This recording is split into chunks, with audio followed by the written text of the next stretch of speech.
A independência dos Estados Unidos, declarada em 1776, fez com que seus destinos políticos se separassem dos outros estados europeus. No entanto, como nova nação, os Estados Unidos experimentaram uma profunda influência dos estilos artísticos e arquitetônicos que haviam alcançado máxima expressão na Europa. Os elementos da tradição americana provêm dos imigrantes, especialmente os vindos da Inglaterra, e sofrem profundas mudanças ao se adaptarem ao novo ambiente. No século XVII, os colonos encontraram pela frente alguns problemas de construção, como a escassez de mão de obra e instrumentos, embora os materiais fossem encontrados em abundância, e uma estrutura que suportasse os verões quentes e os invernos rigorosos. A construção em madeira se torna o melhor sistema, uma vez que elementos podem ser elaborados em oficinas, restando pouco trabalho nos canteiros de obra. Por razões climáticas, a estrutura passa a ser escondida do lado de fora por um manto de tábuas, e as telhas são dispostas em forma de trapézio. Para os invernos, são instaladas lareiras, que também servem como sustento, enquanto pórticos e arcadas são de grande valia nos verões. Estudos sobre o condicionamento do ar são desenvolvidos ao longo dos anos. Quando há margem para o repertório clássico, esse é empregado nos edifícios. Como nas cidades americanas, não existem modelos a lembrar outras possibilidades, a arquitetura segue firme e espontânea, ao contrário das discussões sobre a cultura historicista que ocorriam na Europa. A separação das colônias gerou uma nova organização, que exigiu uma série de edifícios, como as sedes para os novos órgãos públicos e administrativos nos 3 estados, além de uma nova capital, Washington. Motivos de ordem política levaram à adoção do estilo clássico, que vem carregado de ideologia, tal qual ocorre na França, e se tornou símbolo da virtude republicana. No campo das artes, o isolamento dos artistas rurais permitiu que não recebessem influência das principais correntes artísticas. Assim, desenvolveram modos de expressão individuais, imaginativos e diretos. Este tipo de arte norte-americana inclui-se na tradição da arte popular naif, com destaque, no século XIX e XX, para Anna Mary Hopton, a Vovó Mose. As artes decorativas, em especial a dos metais do mobiliário, são ainda outra importante forma de expressão artística durante o período colonial. O estadista e arquiteto, também pai da democracia americana, Thomas Jefferson, conhecia muito bem a Europa e seus monumentos antigos e mantinha relações com os artistas revolucionários franceses. Ele buscou conciliar o classicismo com a adequação técnica, que era o problema central do neoclassicismo.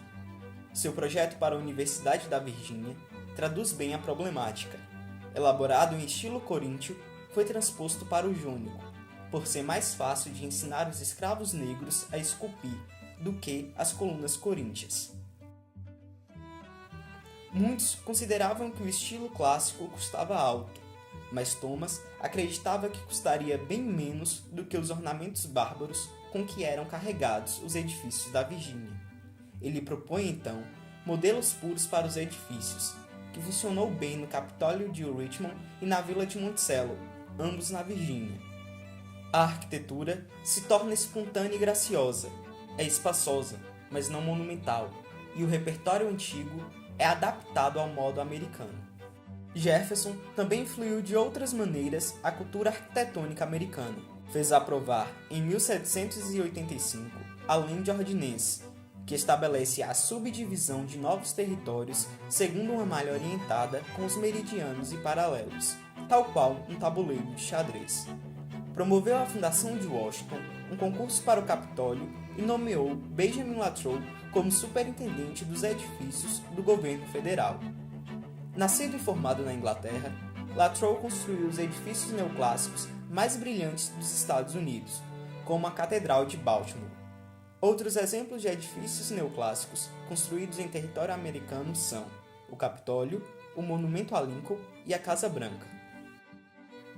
Pierre Charles L'Enfant desenvolveu o Plano de Washington em 1791, como uma tentativa de introduzir na malha uniforme os conceitos barrocos de perspectiva. Ele estabeleceu uma divisão regular, com vias que se cortam em ângulo reto, orientadas de norte a sul e do leste para o oeste.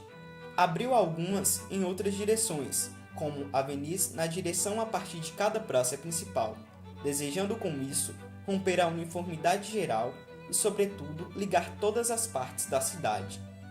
As dimensões colossais conferem ao plano uma notável margem de duração. Resultados análogos do Plano de Washington são obtidos no século posterior, com Haussmann em Paris.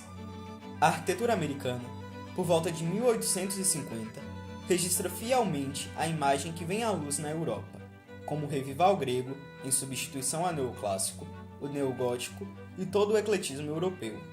O desenvolvimento nas construções é menor, devido à industrialização também ser menor.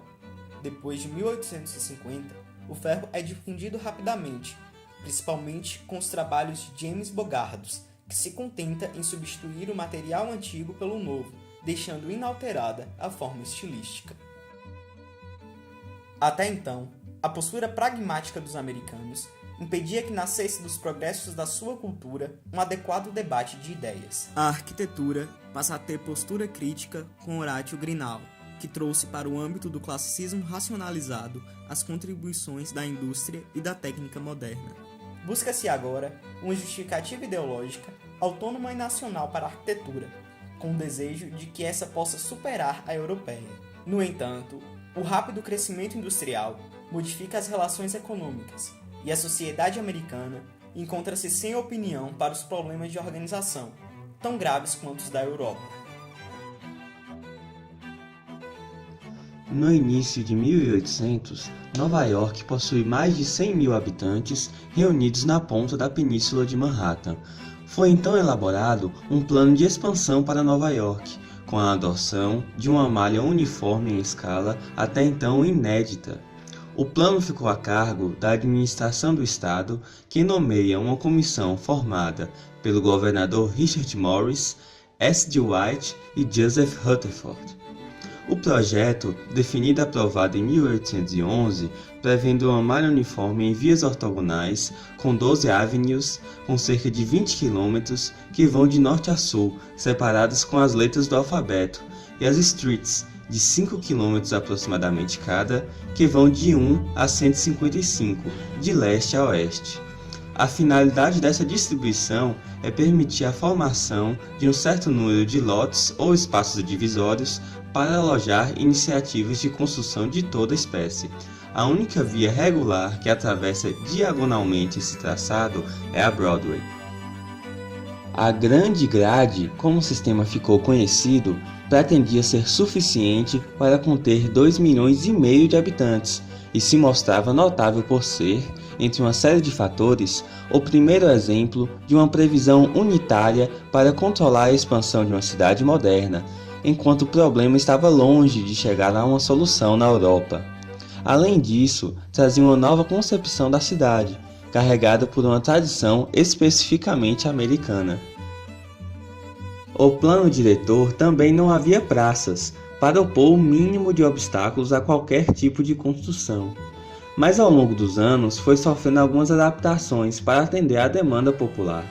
Em 1850, por exemplo, a prefeitura incluiu Central Park no projeto a pedido da população, que desejava um local ao ar livre para descansar. O projeto é criticado por Camilo Sitt, por considerar que ninguém constrói sem objetivos. Mas o que os 3 comissários queriam não era projetar uma cidade do futuro, e sim impor determinadas regras, as mais simples possíveis.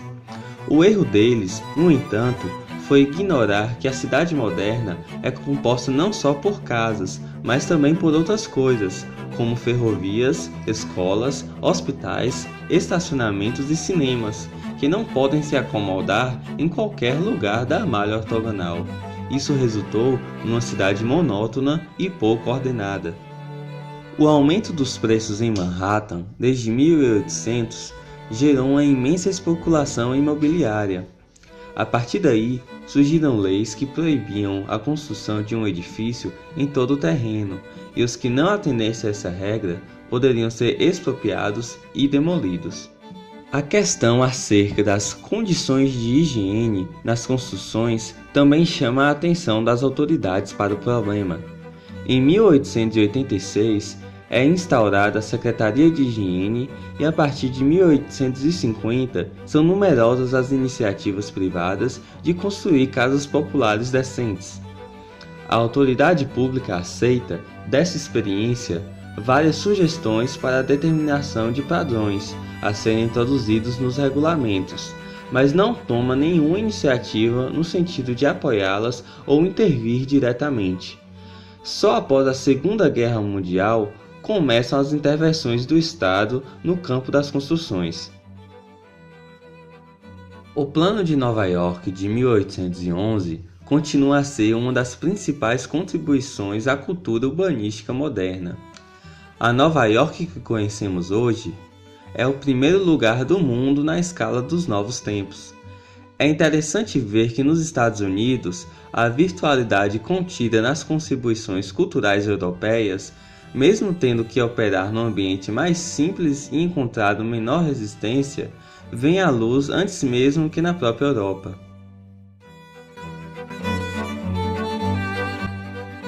Após a Primeira Guerra Mundial, a arte norte-americana alcançou dimensão internacional e exerceu uma influência mundial à medida que arquitetos, escultores e pintores experimentavam novos estilos, formas e meio de expressão artística.